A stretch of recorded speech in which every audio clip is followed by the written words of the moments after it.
अस्सलामुअलैकुम dear students. तो आज के इस लेक्चर में एक्सरसाइज 8.2 इसका मैं क्वेश्चन नंबर 4 और 5 करवाऊंगी। 9th क्लास मैथ की NBF की जो न्यू बुक है इसके क्वेश्चन 1 से 3 तक इससे प्रीवियस लेक्चर्स में मैं क्वेश्चन करवा चुकी हूँ। आज हम क्वेश्चन 4 और 5 करेंगे। तो पहले हम क्वेश्चन नंबर 4 करते हैं बच्चों। इसके दो पार्ट्स हैं। पहला पार्ट मैंने यहाँ पे लिख लिया है। अब देखें इसमें ये कहा गया find equation of line in symmetric form.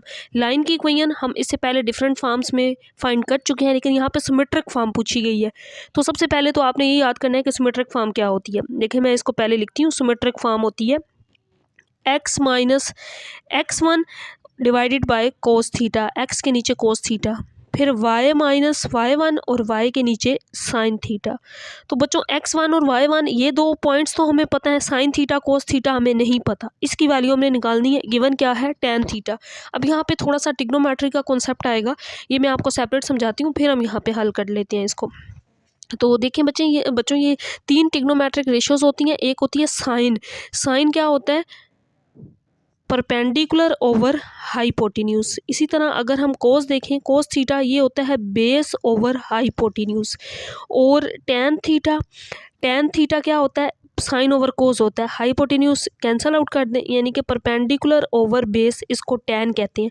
अब टेन थीटा दिया गया है, साइन थीटा कोस थीटा हमने फाइंड करना है। अगर ये मैं एक राइट ट्रायंगल ड्रा करूं इस तरह से, यहाँ पे ये बनने वाला एंगल थीटा है, ये इसकी परपेंडिकुलर साइड है, ये हाइपोटेन्यूज है और ये बेस है। तो टेन में परपेंडिकुलर और बेस गिवन है ना, मतलब ऊपर वाली वैल्यू परपेंडिकुलर की है, नीचे वाली बेस की है।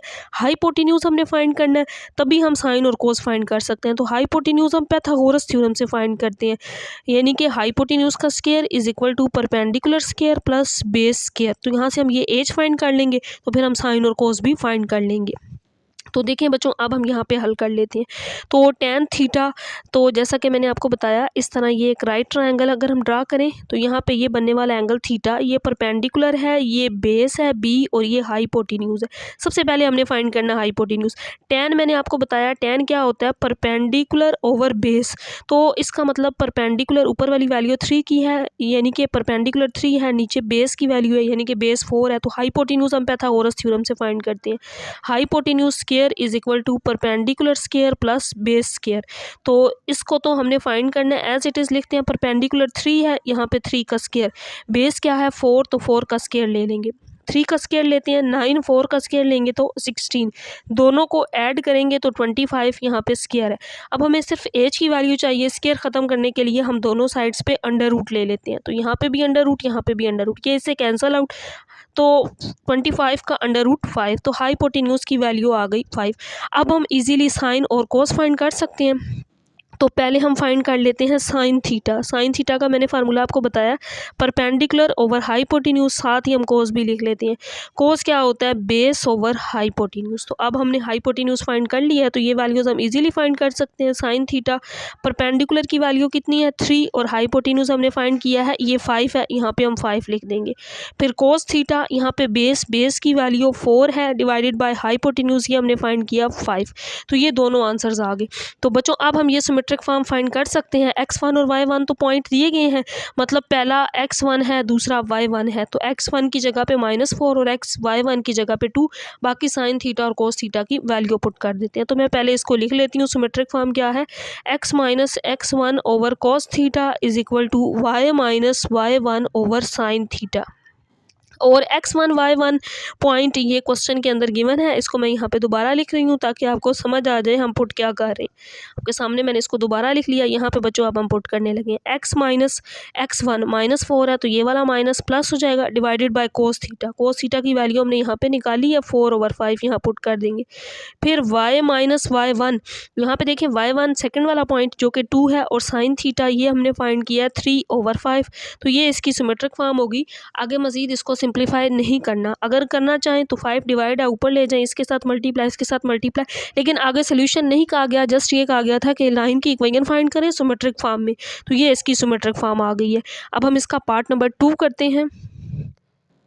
तो बच्चों देखें इसके बाद ये है पार्ट नंबर 4 का, पार्ट नंबर 2 क्वेश्चन 4 का। अब इसमें एंगल 30 दिया गया है, ये तो बिल्कुल ही आसान हो गया, पॉइंट भी और एंगल भी दिया गया है। फार्मूला हम सिमेट्रिक फॉर्म का लिखते हैं, x minus x1 over cos theta होता है और y माइनस y1, y के नीचे साइन थीटा आता है। तो अब हम ये पॉइंट और यहाँ पे एंगल जो दिया गया है ये वैल्यूज पुट कर देते हैं। x माइनस x1 कितना है, माइनस आ जाएगा 6 है। कोस थीटा, तो यहाँ पे कोस और थीटा कितना है 30 डिग्री, ये पुट कर देंगे। फिर y माइनस y1 और y1 देखें ये सेकंड पॉइंट, तो ये वाला माइनस और ये वाला माइनस प्लस हो जाएगा, डिवाइडेड बाय साइन थीटा कितना है 30 डिग्री। यहाँ तक इसका आंसर आ गया। तो यही इसकी सिमेट्रिक फॉर्म है, यही हमने फाइंड करनी थी। अब यहाँ पे बच्चों आगे एक और स्टेप किया जा सकता है, ट्रिग्नोमेट्रिक टेबल में ना इनकी वैल्यूज़ होती हैं, अभी वो यहाँ पे नहीं है, वैसे वो चैप्टर 6 है आपका, वहाँ पे आपने वो की होंगी।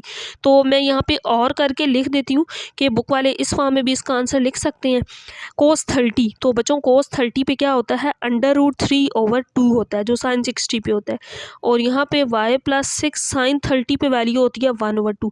बुक में आंसर इस फॉर्म में है तो आपने यहाँ तक रहने देना है, आगे ये वैल्यूज टेबल वाली पुट नहीं करनी, लेकिन कर दें तो गलत नहीं होगा, ये भी ठीक है। नेक्स्ट हम क्वेश्चन नंबर 5 करते हैं। और डियर स्टूडेंट्स देखें नेक्स्ट है क्वेश्चन नंबर 5। अब यहाँ पे अच्छा, इस एक्सरसाइज में एक चीज़ आपने देखी होगी कि जो फॉर्म पूछी जाए ना वो वाला फार्मूला हमने लगाना होता है, तो थोड़ी सी एफर्ट आपको करनी पड़ेगी, पहले फार्मूलाज याद करने पड़ेंगे कि सिमेट्रिक फॉर्म का क्या होता है, नॉर्मल फॉर्म का क्या होता है, स्लोप पॉइंट फार्मूला, 2 पॉइंट्स का फार्मूला, वो हम क्वेश्चन 3 में भी कर चुके हैं, सारे फार्मूलाज ही हैं इसमें, बाकी है सिंपल।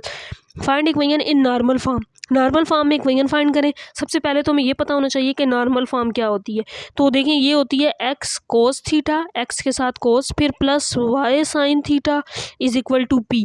अब यहाँ थीटा है, अल्फा बीटा गामा कोई सा एंगल भी ले सकते हैं, मैंने थीटा ले लिया, थीटा की फॉर्म है, ये नॉर्मल फॉर्म है, ये हमने फाइंड करनी है। p भी गिवन है, थीटा भी गिवन है, तो वैल्यूज तो सारी दी गई हैं, हम यहाँ पे पुट कर देते हैं। x कोस थीटा कितना है 120, यहाँ पे 120 पुट कर देंगे, प्लस y साइन, और थीटा की वैल्यू है 120 और p की वैल्यू गिवन है 5।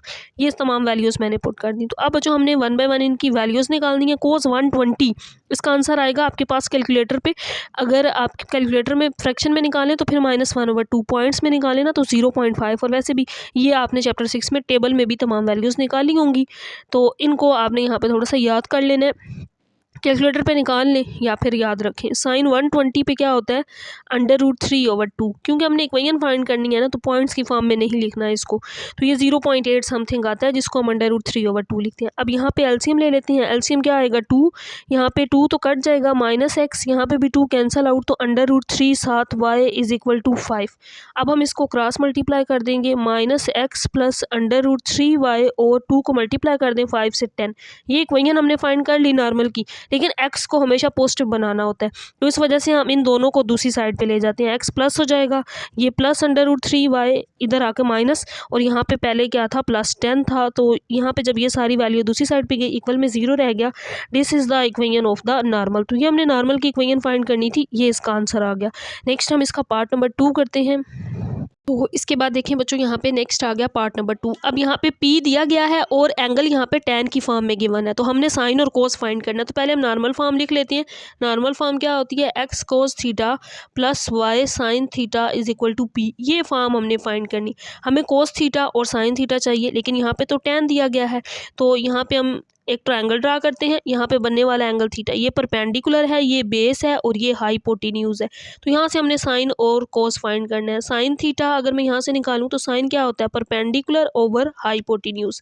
अगर कोस निकालें तो कोस क्या होता है, बेस ओवर हाइपोटेन्यूज। लेकिन यहाँ पे गिवन क्या है, tan, तो बच्चों यहाँ पे हम tan को भी डिफाइन करते हैं। tan क्या होता है, साइन ओवर कोस, हाइपोटेन्यूज कट जाता है, परपेंडिकुलर ओवर बेस, तो मतलब परपेंडिकुलर भी इसमें 1 है, बेस भी 1 है, ये हमें पता चल गया, ये दोनों वैल्यूज़ 1। अब हमें किसकी वैल्यू नहीं पता, हाइपोटेन्यूज की। अगर हमें हाइपोटेन्यूज की वैल्यू पता चल जाए तो फिर हम साइन और कोस फाइंड कर सकते हैं। तो हाइपोटेन्यूज हम पाइथागोरस थ्योरम अप्लाई करते हुए फाइंड करेंगे। अभी हमने ये क्वेश्चन नंबर 4 में भी किया है। तो हाइपोटेन्यूज का स्क्वायर क्या होता है, परपेंडिकुलर का स्क्वायर प्लस बेस का स्क्वायर। तो परपेंडिकुलर 1 है, 1 का स्क्वायर, बेस भी 1 है, 1 का स्क्वायर, 1 का स्क्वायर 1 और 1 का स्क्वायर 1 आएगा। और अगर इसको ऐड करें 1 और 1 तो 2। हमें हाइपोटेन्यूज की वैल्यू चाहिए स्क्वायर ख़त्म करने के लिए, यहाँ पे अंडर रूट और इधर भी अंडर रूट ले लेंगे, तो ये इससे कैंसल आउट, तो हाइपोटेन्यूज का आंसर मिल गया हमें 2। तो अंडर रूट 2, यहाँ से हम साइन और कोस अब फाइंड कर सकते हैं। साइन थीटा क्या था, परपेंडिकुलर ओवर हाइपोटेन्यूज, परपेंडिकुलर 1 है और हाइपोटेन्यूज अंडर रूट 2 है। फिर हम कोस थीटा भी फाइंड कर सकते हैं।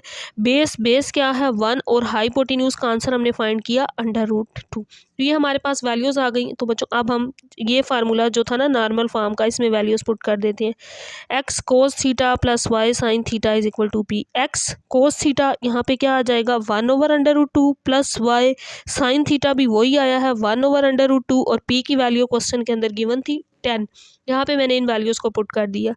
एलसीएम लेते हैं, अंडर रूट 2 आ जाएगा, इससे कैंसल आउट, ऊपर एक्स, यहाँ पे भी ये कैंसल आउट, ऊपर से वाई रहेगा और यहाँ पे 10 क्रॉस मल्टीप्लाई कर देंगे। X plus y is equal to 10 under root 2। तो यहाँ से नॉर्मल की इक्वेशन क्या आ जाएगी, इसको इस साइड पे ले आए तो प्लस अंडर रूट, ये 10 अंडर रूट 2 प्लस था, इस साइड पे आके माइनस हो गया, तो this is the equation of the normal. तो ये इस तरह से बच्चों यहाँ पे क्वेश्चन 5 भी कंप्लीट हो गया। इंशाल्लाह इसे नेक्स्ट लेक्चर में फिर हम क्वेश्चन नंबर 6 करेंगे।